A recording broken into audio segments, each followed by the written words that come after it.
with global economy. Obviously, the moment I say that I'm an ISO company, I'm one of those companies in 175 countries that I'm also an ISO certified entity in this world. And market respects me.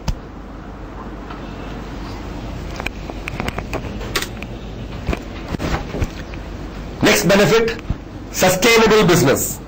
I can be rest assured that if I am ISO certified and seriously follow certification processes, the documentation processes, I am in a business which is going to be sustainable, means it keeps increasing. People will start loving you for what you are doing to them. And once they start loving you, they go and tell people that you can also go and do business with these people because they are going to provide you with the kind of quality that is expected at all times. They will never fail, kind of. Unifying base for industry sectors. It is a standard that allows you to create some kind of a uniformity, saying that all is in one. That's why the word ISO came into existence. All are equal at this level and all will be providing you the kind of quality service that is transfer of good practice to developing countries, tools for new economic players. When you are there, everybody also wants to be with you. So when new player comes in, you become a catalyst for that new player for you to do business with. You tell him, unless you have this certification, I will not do business with you. There are a lot of companies who do that. If you are not CMM level 5 certified, I will not do business with you. If you are not ISO 9001 certified organization, you don't come to me. Because I don't trust your products and service.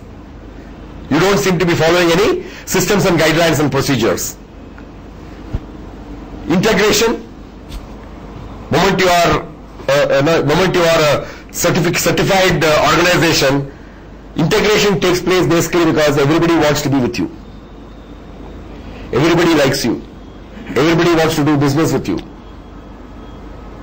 Unfortunately, even though if they all tell you get your ESL certified, we will do business with you. So you say no. I don't want to do business with you. In an international economy, if we have to do business with each other, we have to follow certain quality standards and practices. Facilitate rise of services, obviously. Moment you are a certified company, the expectations are very high from you in the market. They expect every time, they expect it on time. And it is your responsibility to make sure that every time it is. So you look at the ISO requirement as the final 2 slides. The ISO requirement, number 1, expected quality by the customer. Planned quality by the company. Based on expectations, the planned quality is defined. Then the produced quality by the company. Based on the plan, the produce. If you are a software developer, you can put your software development. If you are a training, put your training here. If you are in any other activity, put yourself there and see whether you are fitting it in or not. Whether your fit is proper. Whether your regression analysis is correct. The curve of best fit, that they call it as. Produced quality by the company, perceived quality by the customer. Now, if the expected quality and the perceived quality matches, you have a smiling customer. And ISO 9001 strives hard to do this only.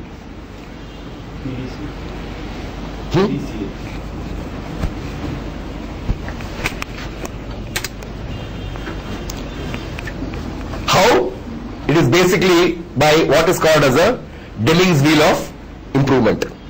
What the Deming's wheel says, if you look at it, the continuous improvement, there's a slight, it doesn't jump like this. It makes a slight kind of a takeoff, the picture shows, where we do what is called as a PDCA.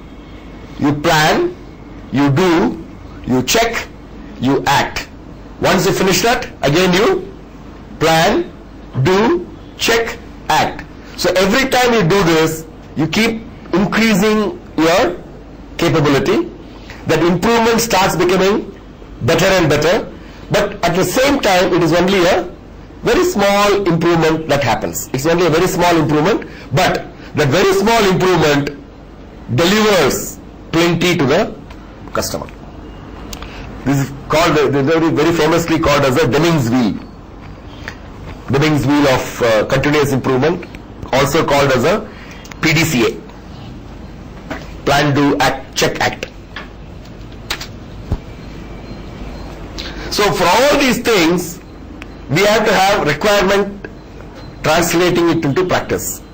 Now if you look at your, I brought only some of the clauses from the ISO manual, from the 9004 vocabulary. Normal organizations who want to get into quality management system will implement 4, 5, 6, 7, 8 clauses of the QMS.